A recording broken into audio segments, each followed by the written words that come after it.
अब मैंने कहा कि मेरे को ऐसा लगता है कि बीजेपी को ऐसे आदमी की जरूरत है। मैं ये कह ही नहीं रहा कि किसको चाहिए बीजेपी के लिए।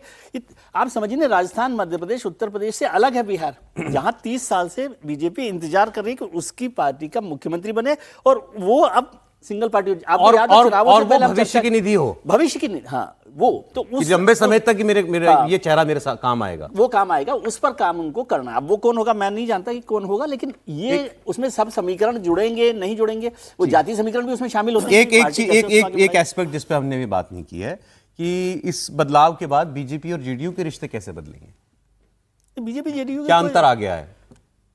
छोटे भाई हो गए तो छोटे भाई रहेंगे, रहना होगा तो। और अभी तो कोई ऐसी जरूरत नहीं है कि कोई बदलाव होगा, कोई बदलाव होने वाला नहीं है। और नीतीश कुमार जी जब आउट हो गए हैं, मतलब एक तरह से बिहार से, तो वहां पर कोई बहुत बड़ा बदलाव होगा। और दो भारतीय नहीं, जनता दल में ही है आजकल तो लल्लन सिंह और संजय झा साहब, तो वो भी हैं वहां पर।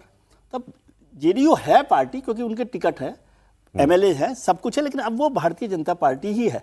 नाम में कई बार होता है ना, जैसे अभी वहाँ पर महाराष्ट्र में क्या नाम है उनका, शाइना एनसी है, वो आजकल शिंदे साहब की पार्टी में, लेकिन है तो भारतीय जनता पार्टी की नेता। आप देखिए बीजेपी बिहार में सरकार चलाने का जो पैटर्न है वो कैसे बदला। नीतीश कुमार जब पूरी तरीके से फुल कमांड में थे तो कभी कोई दखलंदाजी बर्दाश्त नहीं करते थे। इसके कितने उदाहरण हम लोग सुन चुके हैं कि दिल्ली से बड़े नेता भी जो है वो कुछ सिफारिश कर देता था तो नीतीश कुमार को पसंद नहीं आता था या ठुकरा भी दिया करते थे। उसके बाद ये डिप्टी वाला चलन शुरू हुआ, बीजेपी के डिप्टी जो है वो लगने लगे, और आगे हो गई ना बीजेपी। तो उसके बाद मतलब वो धीरे धीरे वो स्पेस कैसे कैप्चर हुआ है। फिर उसका तीसरा चरण था कि अब होम डिपार्टमेंट भी नीतीश जी से ले लिया गया, और ये चौथा फेज आया अब कि मुख्यमंत्री का भी परिवर्तन जो है वो हो गया। अब इसमें कोई अब जो भी सरकार होगी वो पूरी तरीके से बीजेपी के चीफ मिनिस्टर के द्वारा ड्रिवन होगी, या जिस तरह पिछले कुछ दो चार वर्षों में जो मॉडल दिया गया डिप्टी सीएम वाला, उसमें बीजेपी के डिप्टी सीएम की असर्टिवनेस होती थी, या वैसा मॉडल रहेगा आपके हिसाब से? नहीं, देखिए, निशांत कुमार कैसा करेंगे उसके आधार पर बहुत कुछ तय होगा। ये जो नेता हैं संजय झा, ललन सिंह, एक तरह से देखें इनको तो ये भी तो अपनी पारी का ठीक ठाक हिस्सा कर चुके हैं ना। ऐसा थोड़ी ना कि इनकी शुरुआत इन नेताओं की हो रही है। जनता दल यूनाइटेड की पार्टी के तौर पर सबसे बड़ी समस्या होगी। देखिए, छोटे भाई तो 2020 में हो गए थे, उसके बाद बेवजह हम लोग बड़े भाई कहते रहते हैं। कभी मन रखने के लिए भी थोड़ा ज्यादा दे दिया जाता है, तो मन रखने के लिए दे दिया गया, लेकिन वो पता था कि दिया गया है। निशांत कुमार कितना चलेंगे, अभी हम लोग सब उनको ऐसे ही देखे हैं, मतलब चुनाव के वक्त भी मैं गया था, उसके पहले तो उसी तरह, तो अभी कोई असेसमेंट नहीं आया है। अभी निशांत कुमार हंसते मुस्कुराते, एक भोला सा, थोड़ा मासूम निर्दोष सा एक लड़का है जो घूम रहा है, और जिसको उसके पिता ने राजनीति में आने तक नहीं दिया, तो वो सब चल रहा है। अभी थोड़ा इमेज मेकओवर सब कुछ होगा। डिप्टी सीएम वो बनेंगे, बनकर कैसा करेंगे, पार्टी में फिर वो क्या भूमिका लेंगे, इससे तय होगा कि जेडीयू और बीजेपी क्या रहेगा। लेकिन अभी की स्थिति में जनता दल यूनाइटेड पूरी ताकत लगाएगी भारतीय जनता पार्टी के साथ खड़े रहने में, क्योंकि उसको भी पता है कि जरा सा गड़बड़ हुई और एक जिसको कहते हैं खड़े रहने का मतलब इनके मन मुताबिक करना, इनके मन मुताबिक पूरी तरह से, क्योंकि जरा सा गड़बड़ हुई तो वर्कर के मन में अगर आने लगा तो उन्हीं नेताओं की तो सबसे पहले जाएगी। वही कह रहा, इसीलिए कह रहा हूं नीतीश वो अपनी बचाने के लिए खड़े रहे। नीतीश कुमार की सहमति इसमें जरूरी होगी, उनका कंसेंट, ओपन एक्टिव कंसेंट जरूरी होगा, नहीं तो वहां विद्रोह होने लगेगा। सबसे बड़ी बात यहां ये भी है।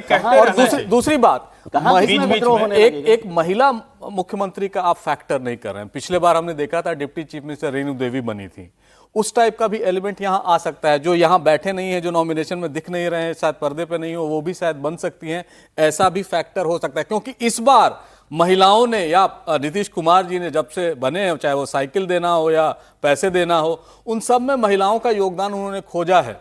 तो इस बार कहीं वैसा सरप्राइज भी हो जो बीजेपी लेके आए, जो उस वोट बेस को, और आपने देखा है महिलाओं का हिस्सेदारी इस बार चुनाव में 7% से लेकर 9% ज्यादा था, अगर मैं गलत नहीं हूं तो वो भी फैक्टर को नकारा नहीं जा सकता। और एक जो डार्क हॉर्स मुझे हमेशा लगते हैं वो है डॉक्टर मदन जायसवाल, जो बीजेपी के चीफ भी रहे हैं, जाति के हिसाब से भी ओबीसी कम्युनिटी से आते हैं और कद्दावर नेता है, तो उस हिसाब से भी उनको भी डिस्काउंट नहीं है। हालांकि उनका नाम नहीं चल रहा है, ये जो भी पॉपुलर लोग 5-7 नाम ही और बचे होंगे एमएलए के, सर उसको छोड़िए। लेकिन मैं कह रहा हूं बीजेपी को असर्टिव डिप्टी चीफ मिनिस्टर या असर्टिव सहयोगी दल नहीं चल सकता, ये मैं आपको साफ, बीजेपी के साथ नहीं चल, बीजेपी के साथ नहीं चल सकता। असर्टिव नहीं, आपको उनके साथ चलना। समरसता जो संघ का शब्द है ना, तो समरसता के, इसलिए ये सोचना कि जेडीयू का कोई असर्टिव चीफ मिनिस्टर, कोई भी बना दीजिए डिप्टी चीफ मिनिस्टर, बीजेपी को किसी हाल में असर्टिव सहयोगी दल नहीं चाहिए। परिवार असर नहीं, सहयोगी दल ना कहिए सर, जहां बीजेपी छोटा भाई होती है वहां तो होता ही है।